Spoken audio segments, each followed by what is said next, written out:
दोस्तों नमस्कार। आज हम स्थल मंदिर से आपको योगा का क्लास दिखा रहे हैं। देखिए आप, यहाँ डेली योगा होता है और आप लोग भी आ सकते हो योगा में। और योग करोगे तो रहोगे निरोग। योग करना जरूरी है। खाना ज्यादा, और जैसे मूलाधार चक्र से कपालभाति करोगे,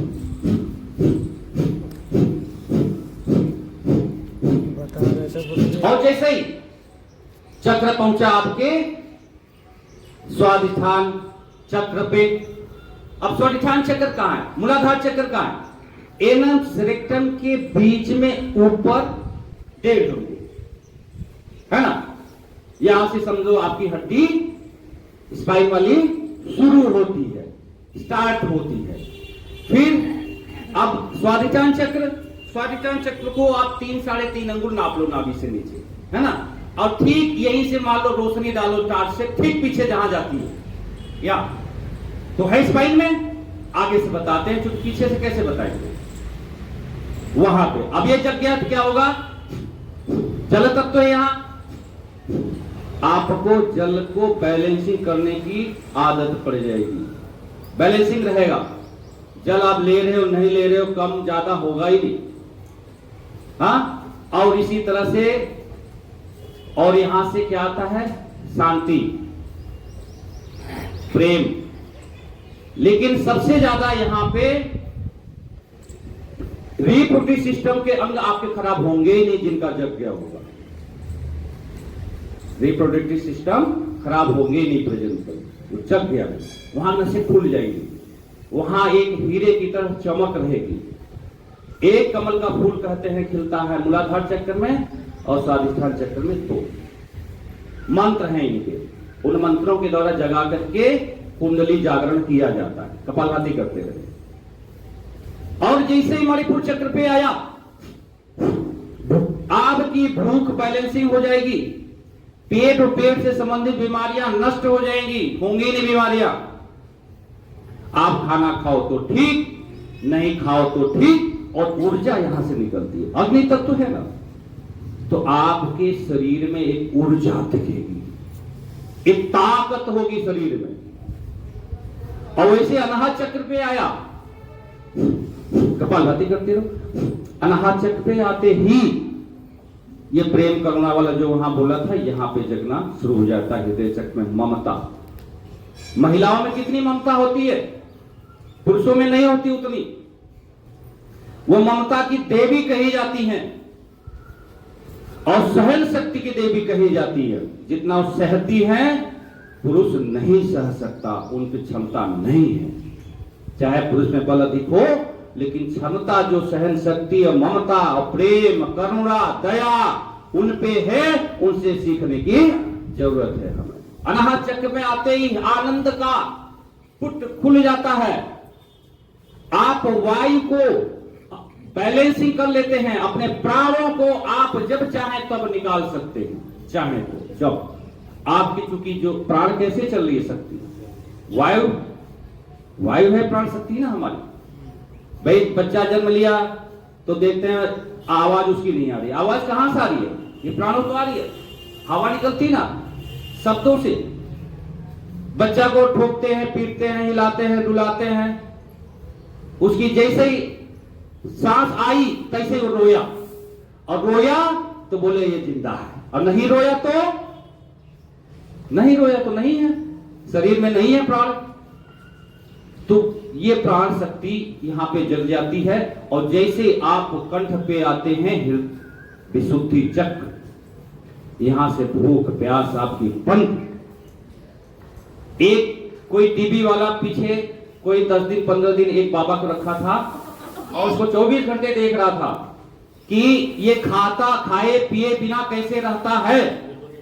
वो न खाता था न पीता था। अब पीने में कुछ लोग कह रहे हैं कौन सा पीना नहीं पीता था, शाम वाला कि सुबह वाला। वो पानी भी नहीं पीता था, अन्न भी ग्रहण नहीं करता था। ये उसने साधना की हुई थी। और जैसे ही आप आज्ञा चक्र पे जाओगे तो कर्म इंद्रिया शांत, ज्ञान इंद्रिया आपकी सारी भूल जाएंगी। ये कुंडली जागरण होता चला जा रहा है ना, एक एक चक्रों को जगाता हुआ चला जा रहा है।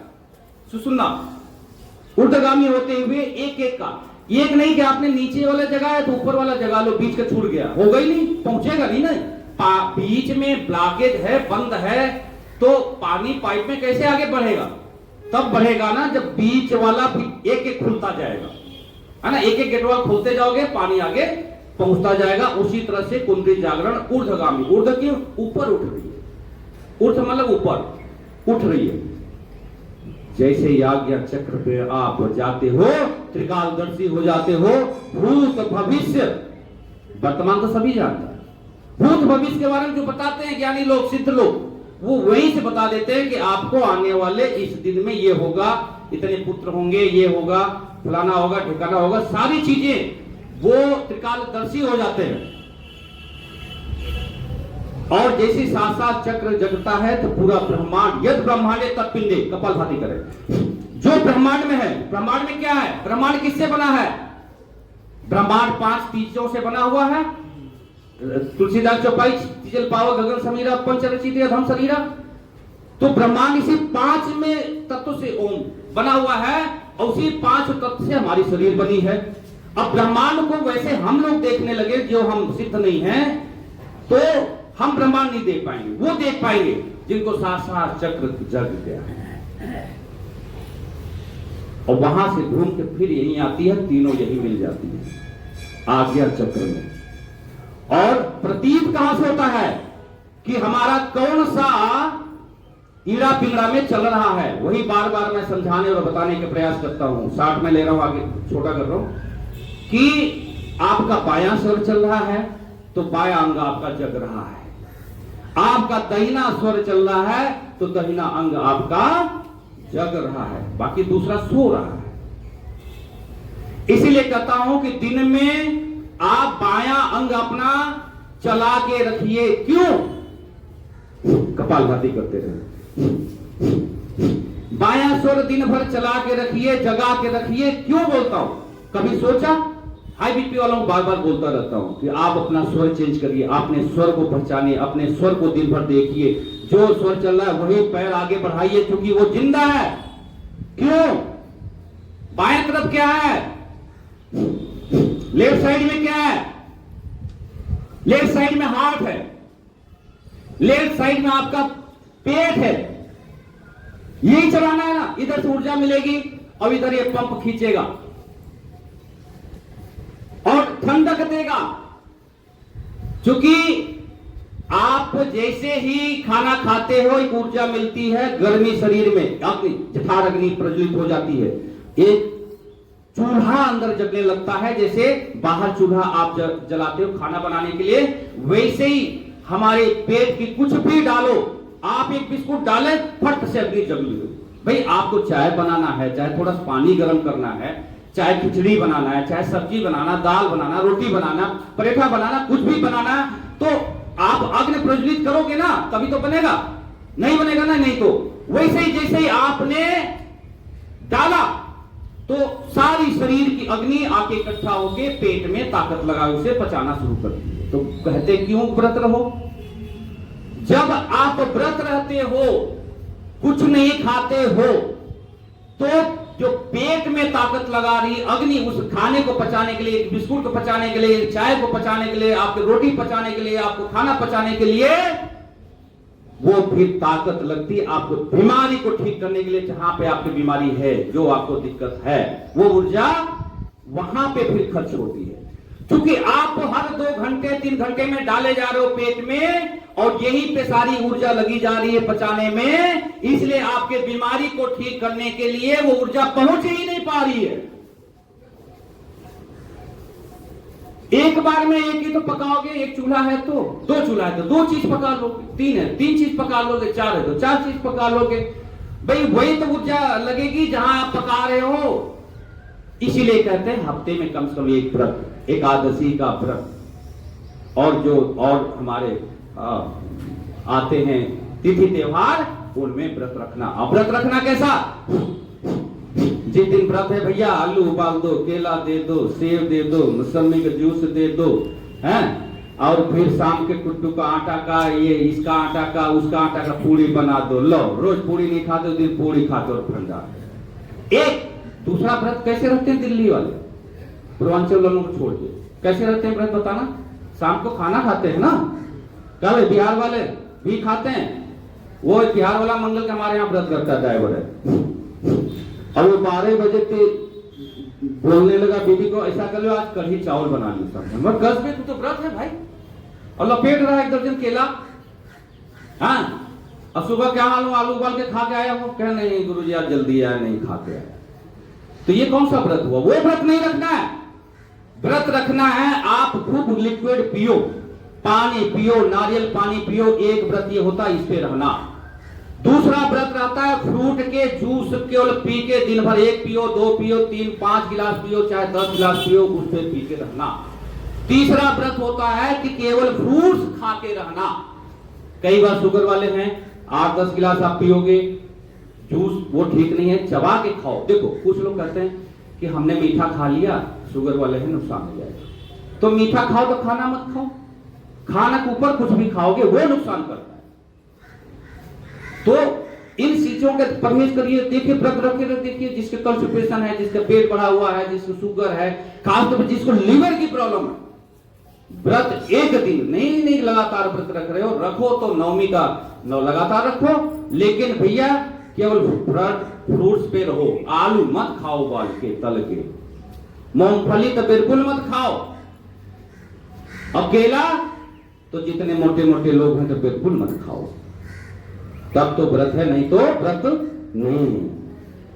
तो हम आए हैं इन कुंडली जागरण करने के लिए। विवेक भगवान ने दिया है, बुद्धि दिया है, और सबको विवेक बुद्धि और नहीं मिला, 84 लाख लोग। तो काहे परेशान है इतनी गारा सरिया लोहा इकट्ठा करने में? लेके तो नहीं जाना, कोई लेके गया हो बता दो, बड़े राजा महाराजा सब ऐसे गए। जिस चीज से आपको ममत्व होगा अंत में उसी का जन्म आपको होगा। एक ऋषि जी थे, उन ऋषि ने ऐसे एक दिन शेर दौड़ाता हुआ हिरण और हिरणी को आया, उसका बच्चा तो थोड़ा छुप गया, छोटा था, और हिरणी को छलांग मार के पानी में उस शेर ने खा लिया।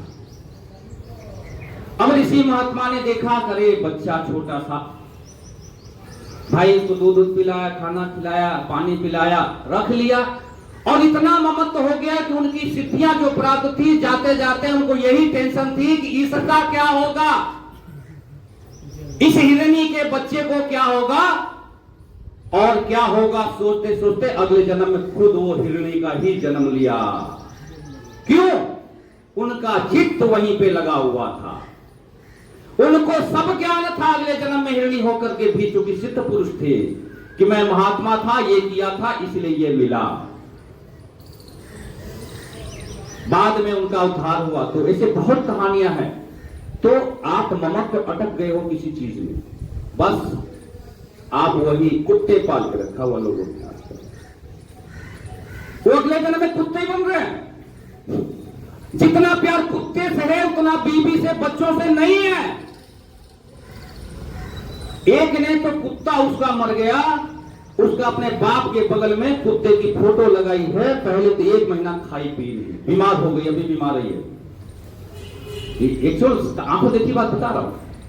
और अब उस कुत्ते की फोटो ज्यादा बाप को तो टांगा हुआ उस पे दीवार में, फोटो टांगते ना लोग अपने बाप को मर गए, और उसका सिंहासन बाकायदे कुत्ते का बनाया हुआ उसमें रखा हुआ है, बढ़िया फोटो बढ़ा के, और उसकी रोज आरती होती, ओम जय कुत्ते देवता। तो बताओ अगले जन्म में कुत्ता बनेंगे कि क्या बनेंगे? बताओ, कुत्ते ही बनेंगे ना। तो जो आपके मरते समय या अभी या एक ममत्व घुस गया है, आप वही बनने वाले। जानवर प्रेम होना अच्छा है, लेकिन मां बाप से बढ़कर के जानवर प्रेम होना ठीक नहीं है। सेवा कर्तव्य भाव से करो। चलो उड़ जाओ, बहुत प्रवचन हो जाएगा।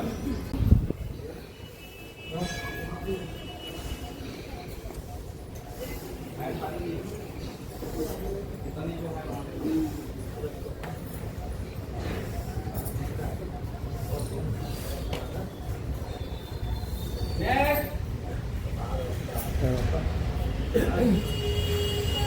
करो थोड़ा सा। चलो आ जाओ पीछे आ जाओ। ओझा जी आओ ओझा जी ओझा जी आओ आगे आओ। करते रहो। आज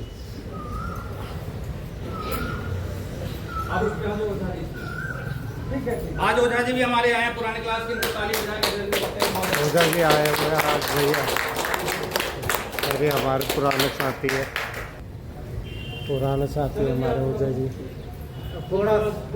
हैं? कैसे हो? बहुत बढ़िया। चलिए आज कैसे याद आ गई? अरे वो मिलाते हुए सीने के पास बोलिए ओम सूर्याय नमः। ओम सूर्याय नमः। एक दो में दोनों हाथ पीछे मुड़िए जितना मुड़। तीन आगे आइए, हाथ अंगूठे तक ले जाए। कमर दर्द वाले घुटने तक। चार दोनों हाथ टिकाए और बाएं पैर को पीछे, दाहिना पैर दोनों हाथ के बीच में बिल्कुल सामने देखिए आसमान की तरफ। पांच दाहिना पैर भी ले जाओ, एड़ी और पंजे को जमीन में सटाने का प्रयास, नाभि को देखें। छह घुटना, सीना और ठोड़ी, बस तीन चीजें जमीन में सटेगी। सात कमर नीचे, सीना ऊपर, भुजंगासन। आठ फिर से पर्वतासन, वही एड़ी पंजा जमीन में सटेगा और नाभि देखेंगे। नौ बायां पैर दोनों हाथ के बीच। 10 दाहिना पैर भी। 11 हाथ ऊपर तक करने पीछे और 12 में दोनों। इसी को करेंगे। एक उठा लिए। अरे पद्मासन लगाएंगे तब उठेगा। हाँ, एक आदरणीय और आए हुए हैं, वो चेहरों से लगता है कि सिद्ध पुरुष हैं। क्या नाम है आदरणीय जी आपका? सागर जी। क्या करते हैं आप? अच्छा अच्छा, बहुत बढ़िया। योग भी थोड़ा अपनाया हुआ लगता है। चलिए आइए योग में। तो सभी को बहुत बहुत धन्यवाद करते हुए एक बार ताली अभिनंदन कर लेते हैं, फिर समय लिए कराइए कराइए।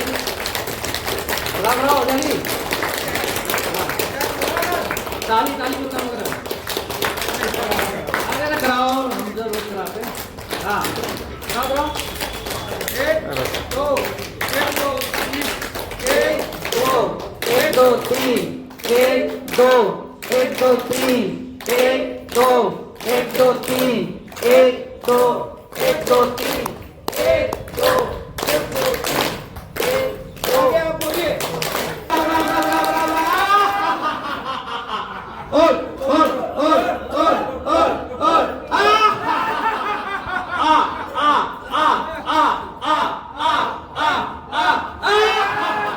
पागलों कैसे हंसाते हो जी? पागलों तरह कैसे हंसाते हो? हाँ हाँ। चलिए हंसिए।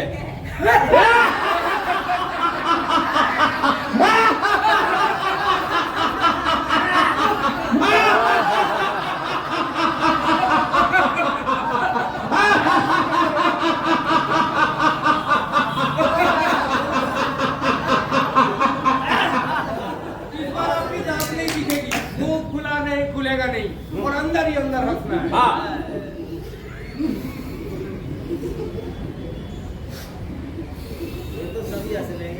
मुंह फुलाए नहीं, मुंह खोल के हंसे क्या है? लेकिन इंटरनल पावर बहुत बढ़ता है जी। हो गया, चलाइए आप। चला जाए तो आप बोलने जाए। भारत माता की, भारत माता की, वंदे वंदे वंदे। करो योग। कौन करेगा? कब करोगे? भगत श्याम रामचंद्र की, पवन सुत हनुमान की, केवल बाबा की। बोलो हर हर। ओम धौ शांति अंत अंतरिक्षं शांति पृथिवी शांतिरापः शांति लोकसदय शांति वनस्पतयः शांति विश्वदेव शांति ब्रह्मा शांति सर्वं गुं शांति शांतिरेव शांति सामा शांतिरेति ओम शांति शांति शांति। सभी सुखी रहे, सभी निरोगी रहे, सभी मस्त रहें। भाई लोग शीर्षासन कर सकते हैं, कर लो। शीर्षासन शीर्षासन। अभी बात जा रहे थे यार, इसलिए कराए नहीं। नहीं कर लेते हैं, अभी 2 मिनट लगेगा। चलो 2 मिनट तो लगेगा, करो शीर्षासन भाई। करने वाले हैं भाई, शीर्षासन पकासन शीर्षासन कर रहे हैं ओझा जी। भाई शीर्षासन कर रहे हैं, बिटिया कर रही शीर्षासन, संतोष जी कर रहे हैं, शंभू जी कर रहे हैं और यश नहीं कर रहा। यश दोस्तों को लाया गया। चलो अच्छा बहुत सुंदर, 2 दोस्तों के यश लाया, यश को बहुत बहुत धन्यवाद। और कौन कौन ला रहे हैं भाई अपने दोस्तों को? दोस्त नहीं है क्या लोगों के? अरे परिवार लाओ, नहीं है तो नहीं, पड़ोसी लाओ। पड़ोसी तो नहीं बात मानेगा, पड़ोसी ले आओ यार, कुछ ले आओ। हाँ? बहुत बढ़िया। ये किसको करवा रहा है भाई? नमस्कार और ये भी कर सकते हो। बहुत बढ़िया, बहुत धन्यवाद। चलिए।